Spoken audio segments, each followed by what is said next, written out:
Minum alpukat sambil digendong, ayo merapat spam Indo Pride-nya dong. Let's go, ini dia game pertama kita 4x4 map. Let's go, Sunhawk. Yes, kita akan terbang sebentar lagi ke Sunhawk, map yang cukup kompetitif, map yang cukup kecil di sini, di mana pesawat terbang dari arah Mongnai menuju ke Tambang.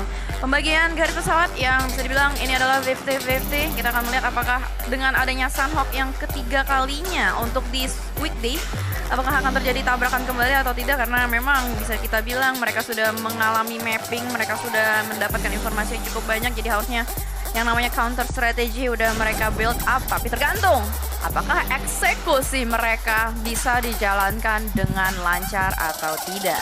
Yes, kali ini dari flight path yang terbilang cukup adil, ada beberapa tim juga yang sudah mulai turun, bahkan di arah bootcamp ternyata dua tim akan segera bentrok, di mana ada Stalwart juga Face Clan yang bakal bentrokan kali ini langsung menuju ke bagian atap dari tengah-tengah bootcamp. Sudah ada M16 dan kali ini bakal ada satu orang yang ternyata diamankan pertama, Scry, bahkan langsung dipulangkan menuju ke arah lobby. Ada threat knock yang terjadi, tapi Tony K masih cukup aman karena jarak dia aman ada di sebuah ruangan yang tidak terdeteksi oleh pemain dari Stalwart. Yes, dan semuanya berkumpul di gedung Lobster ini, di mana posisinya Beer 11 bermain dengan barrel yang sudah digunakan kali ini. Masih berjaga juga Tony K, harusnya berada di tempat yang cukup aman, masih bisa di revive, tapi dari Beer 11 nggak mau langsung naik ke atas untuk melakukan revive.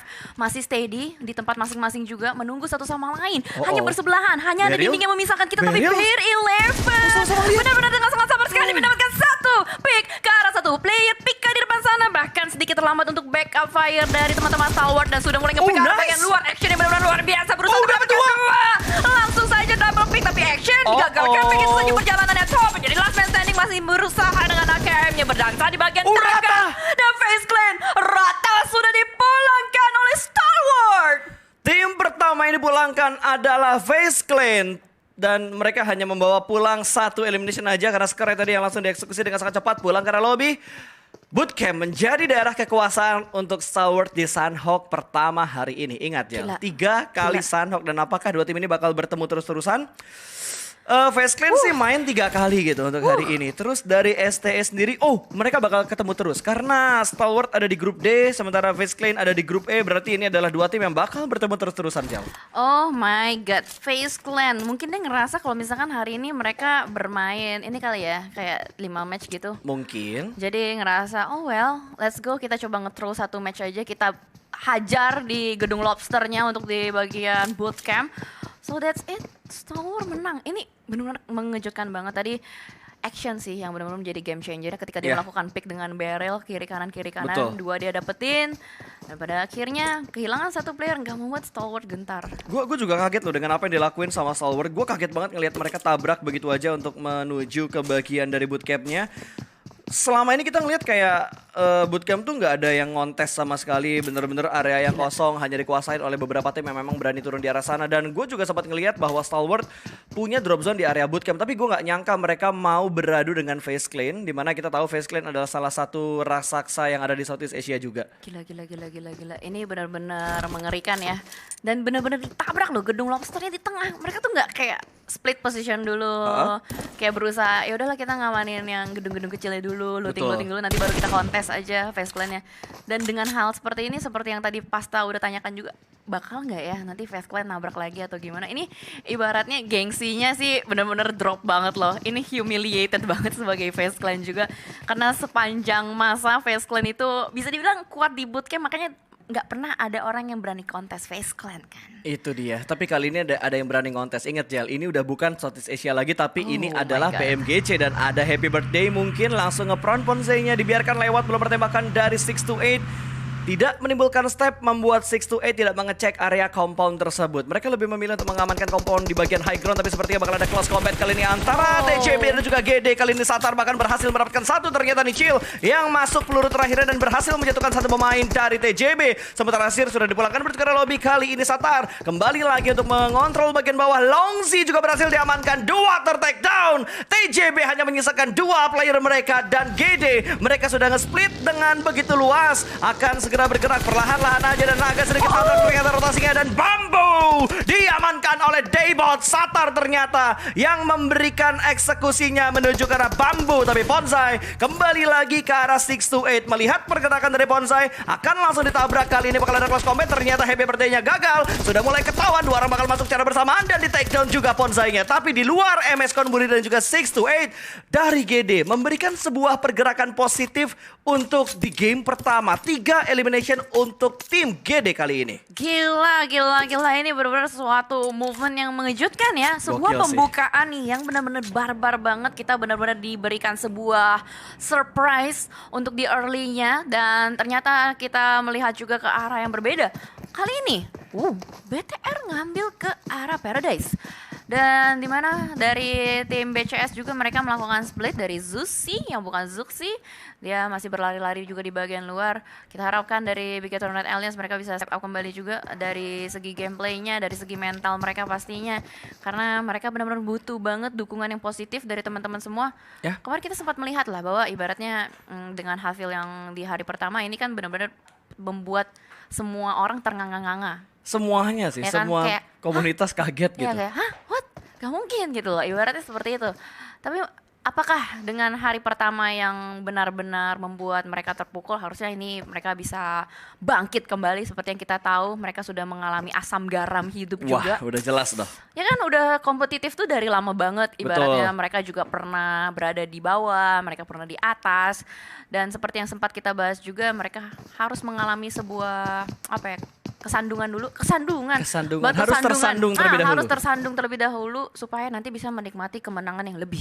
Gua rasa itu proses ya, proses untuk sebuah tim akhirnya yang benar-benar bisa ngebuat mereka tryhard, bisa ngebuat mereka tuh benar-benar totalitas dengan antusias mereka yang tryhard banget buat latihan, selalu ingin memperbaiki apa kekurangan dari tim tersebut ya, dari kekalahan mereka. Nggak ada tim yang juara tanpa mengalami kekalahan gitu loh. Jadi semua butuh proses, semua butuh adaptasi juga karena apapun strategi gameplay yang sudah diatur oleh coach, oleh manajemen, oleh player yang bertanding juga, semua bakal berubah. Ini PUBG Mobile, ini Battleground, ini Battle Royale gitu. Apapun bisa terjadi tentunya. Yang hari ini main bagus, belum tentu besok main bagus. Tinggal gimana caranya mereka bisa adaptasi dengan cepat dari setiap game yang mereka mainkan. Karena kita nggak pernah tahu flag path seperti apa, circle seperti apa, dan berakhirnya kayak gimana. Yes, terlebih untuk dari segi dapur ya atau internal tim, kita nggak pernah tahu yang pastinya itu apa yang sebenarnya Betul. terjadi atau memang apakah lagi ada sesuatu, kita nggak pernah bisa dan sangat tidak boleh untuk langsung melakukan judgement dari bagian luar seperti itu. Dan juga kita melihat lagi di mana tempo yang kembali menurun seperti biasa. Sunhawk tempo roller coaster kita diangkat-angkat dulu. Oke. Wih, terus habis itu jatuh. Duar, Tapi gitu turunnya kan. roller coaster tuh enak ya. Kayak bikin deg-degan gitu loh. Ini maksud gue kayak ngelihat performa GD tuh yang tiba-tiba mereka ngegas banget di awal, terus sekarang juga agak sedikit turun temponya, kayak ngebuat kita deg-degan banget gitu. Apalagi posisi mereka sekarang yang sudah mulai dipantau juga oleh Devin, pemain dari Reject yang sudah menjaga dari bagian atas tentunya. Bergerak pelanan pasti nggak terlalu terburu-buru juga dalam memberikan keputusan dalam menuju ke arah checkpoint mereka yang baru juga. Ini yang gue bilang tadi gitu, yang agak sedikit gue khawatirkan karena rotasinya GD itu agak sedikit hafalan di area sekitar Quarry. Ya, itulah rotasi hafalan yang mungkin masih bisa dipotong ya oleh beberapa tim. Karena kita nggak tahu dengan dari satu hari itu kan pasti ada mapping-mapping yang dilakukan Pasti juga, dong. ya kan. Soalnya nggak mungkin nih kelar PMGC. Weh, kelar, udah yuk tidur. Gak mungkin, tidak senyenyak itu. Tidak senyenyak itu ya. Pasti kan mereka langsung melakukan eval dulu apa saja yang sudah terjadi. Bahkan mungkin mereka akan sedikit membahas kesalahan-kesalahan apa saja supaya nanti besok nggak tersandung di lubang yang sama. Betul. Atau batu yang sama juga. Dan ternyata tadi kita melihat dari positioning GD itu agak sedikit dekat ya dengan beberapa tim yang ada di sekitaran mereka. Namun posisi masih belum terlalu terbuka juga. Bahkan 6-8 dimana kita ngelihat Tausha agak sedikit berjauhan ya dari kawan-kawannya. Kita tadi terakhir melihat 6-8 yang lain itu lagi berusaha untuk melumatkan satu player dari MS Ponzai. Chonburi ya kan, Ponzai yang tertangkap. Tapi kita masih belum tahu lagi setup mereka seperti apa. Infinity. Ini adalah salah satu tim yang gak tahu kenapa benar stabil banget. Mereka line up cuma 4 player kan ya?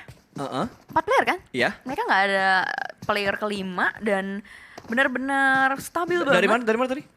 Infinity, coba. Dari Infinity kita sambil cek. Nir, Logan, Gatani, Tapi terus Nir jarang sih. Nir jarang main Jarang sih. banget Nir kayak. jarang main. Baru ngomong jarang dia main. Kadang-kadang menjadi sebuah jinx gitu ya.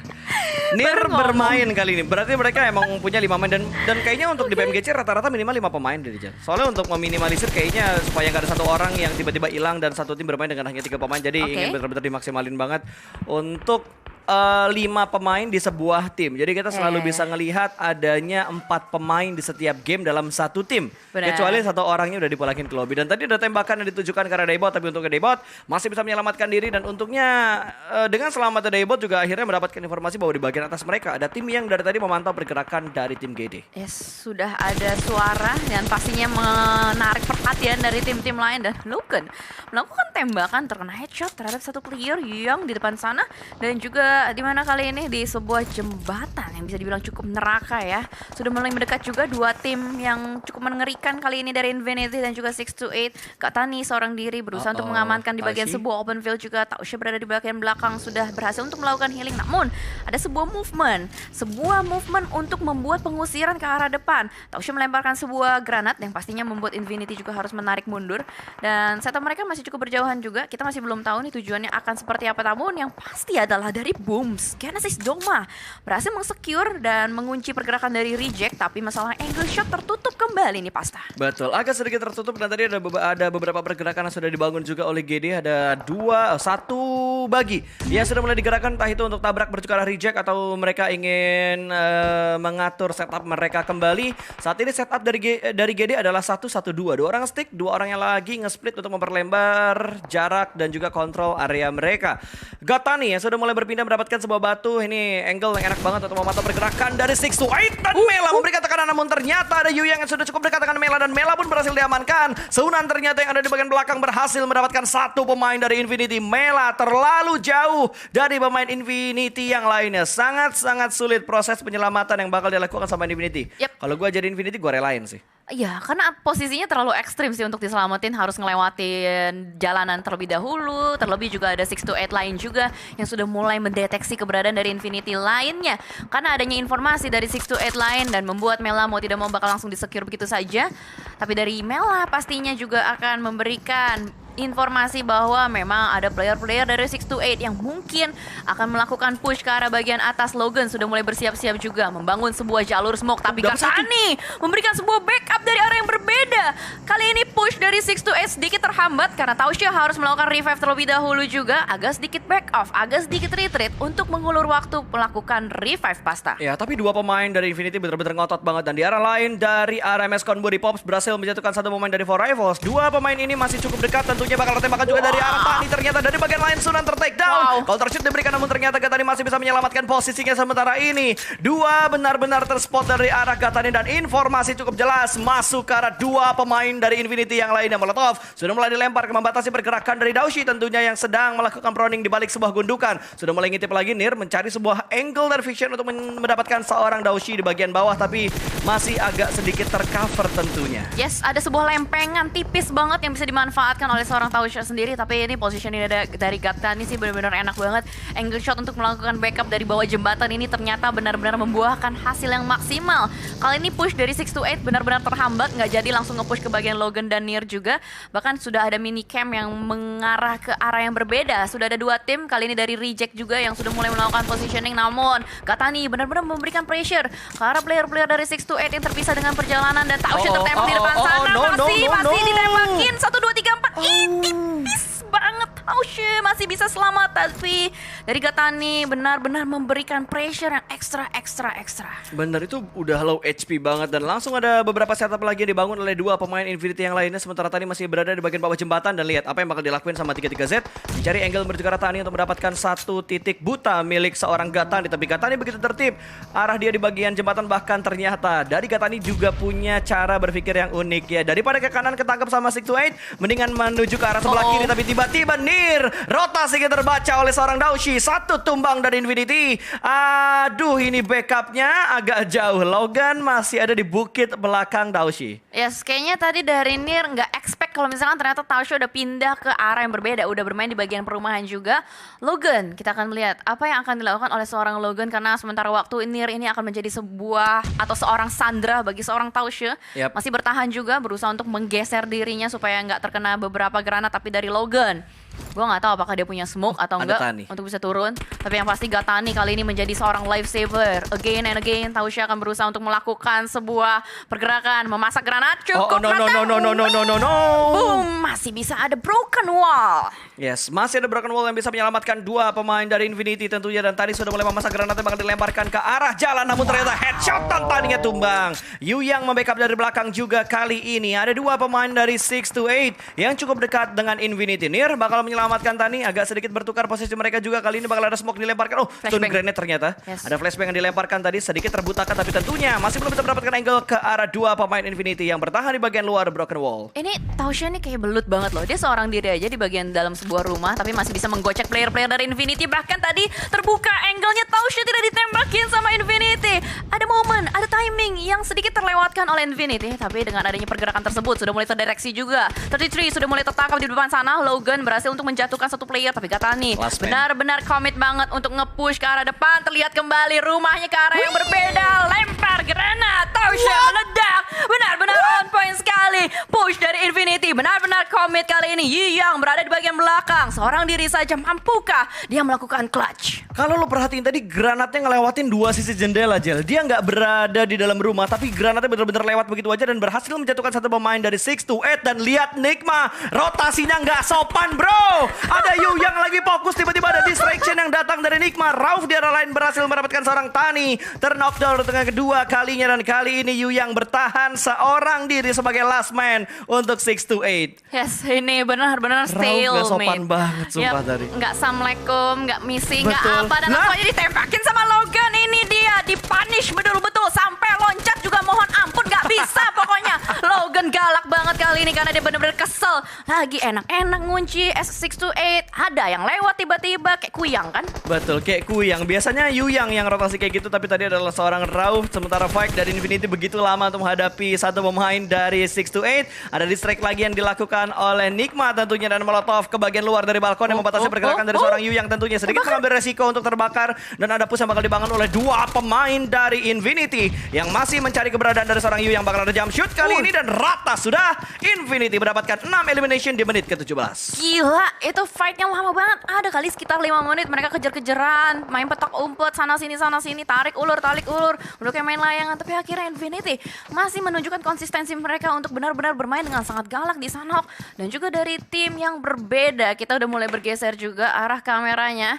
Dan ini ada tim DRS yang ternyata sudah mulai kehilangan 2 player. Namun tim Secret masih lengkap dengan 4 player dan Y2K turun gunung Y2K-nya nih. Iya, tapi kalau lo cermatin dari live statusnya, Jel, ternyata dari fight-nya tadi tuh ada banyak fight juga yang terjadi di mana ada MS Konbo tinggal satu, terus DRS udah kehilangan satu pemain dia juga kali ini.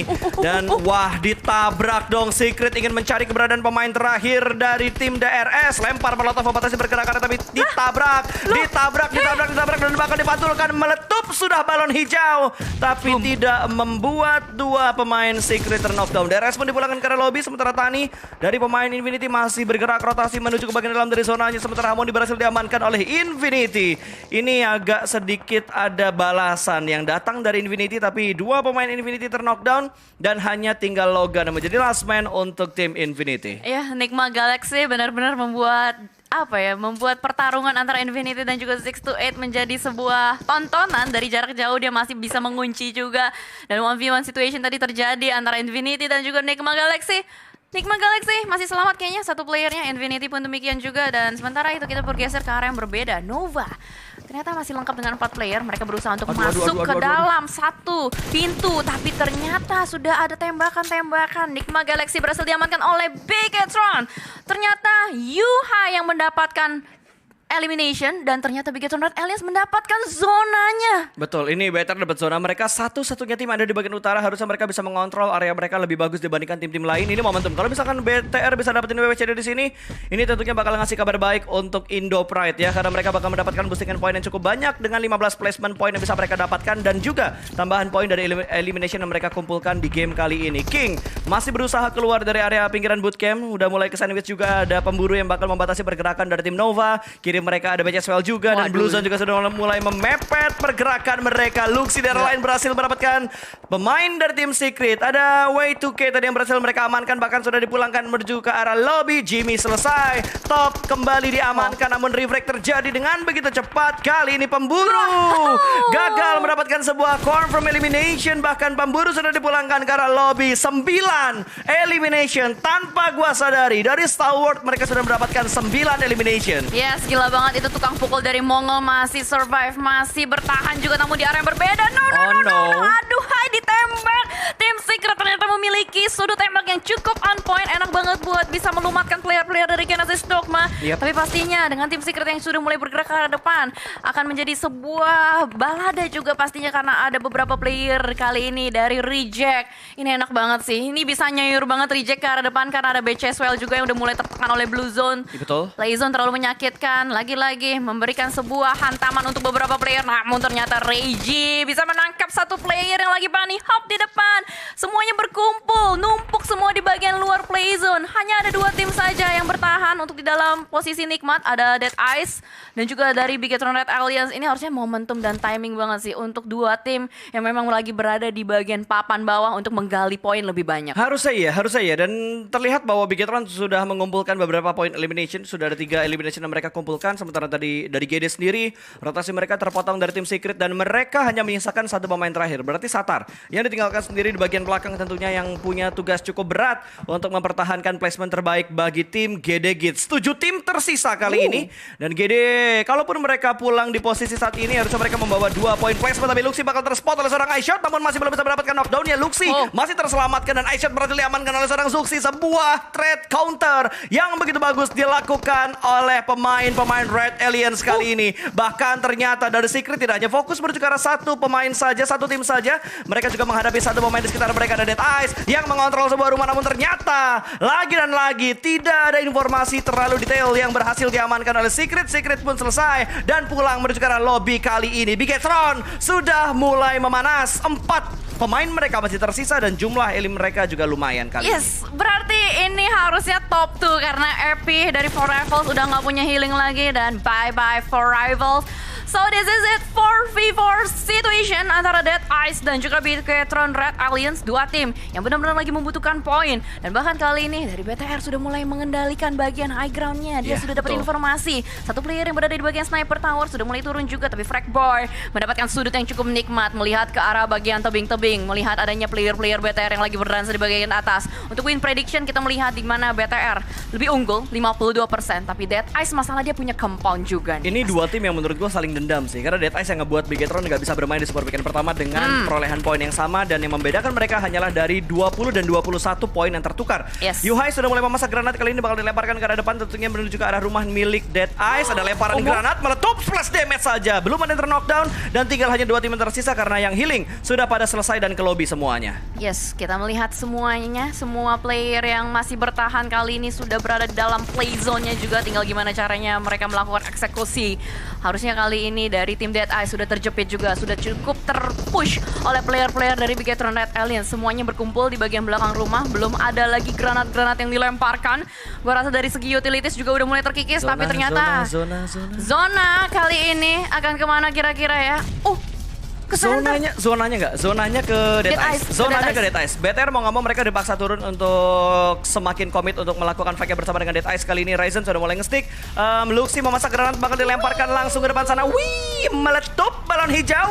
Ternyata masih belum ada knock yang berhasil diamankan oleh Bigetron. Yuhai sudah berada di bagian luar dari broken wall-nya semakin dekat, dan Luxy dapetin 1 Shifu di take down. Ini menjadi sebuah momentum, bakal ada momentum push yang bakal diamankan oleh Bigetron. Kali ini on top sudah mulai terspot oleh seorang Yuhai, dan on top begitu low HP. 3 orang dalam satu area yang sama. Granat bisa memulangkan mereka dengan cepat, dan lihat sebuah pergerakan dari seorang Zuxi juga berhasil mendapatkan 1 orang tadi low HP dan 1 ter-take down. Unggul dari segi jumlah, bakal langsung ditabrak. Last man standing, Fragboy tersisa bakal ditabrak. Ini dia winner chicken dinner untuk Red Alliance di game yang pertama.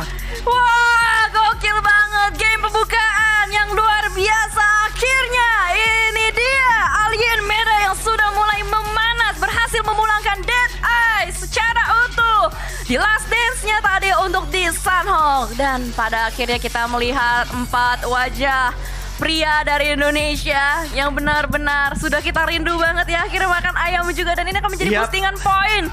Harusnya ini posisi dari BTR cukup aman juga karena udah dapetin chicken, dapetin tadi double digit juga 10 kan?